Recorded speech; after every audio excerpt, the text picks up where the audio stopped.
போக்கிரித்தனம் பண்ணாத, போக்கிரி பயல்களோட சேர்ந்து சுத்தாத அப்படின்னு சொல்லி நிறைய பேர் சொல்றத நம்ம கேட்டிருப்போம்.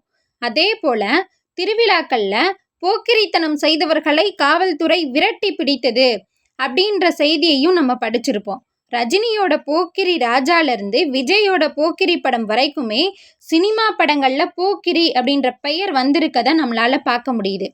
தலைமுறை தலைமுறையா சொல்லி பழக்கப்பட்ட இந்த சொல்லுக்கு என்ன அர்த்தம்? யார் இந்த போக்கிரி? போக்கிரித்தனம் அப்படின்றது என்ன அப்படின்னு கேள்வி வருதா? அப்படி ஒரு கேள்வி உங்களுக்குள்ள இருந்ததுன்னா உங்களுக்கான ஒரு வீடியோ தான் இது.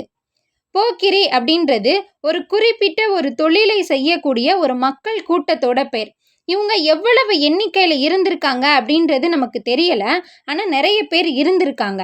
19ஆம் நூற்றாண்டோட தொடக்க காலத்துல இவங்க எல்லாரையுமே ஒட்டு மொத்தமா அழிக்கணும் அப்படின்னு சொல்லி ஒரு முடிவெடுக்கிறாங்க கிழக்கிந்திய கம்பெனியோட இராணுவம். அதே போல ஒரு அனுமதியையும் வழங்குறாங்க.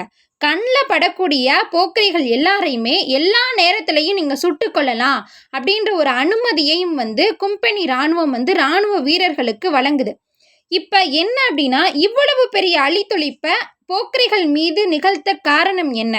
அப்படி அவர்கள் என்ன தப்பு பண்ணாங்க? இந்த கேள்விக்கு பிரிட்டிஷார் என்ன பதில் சொல்றாங்க அப்படின்றத நம்ம பார்க்கலாம்.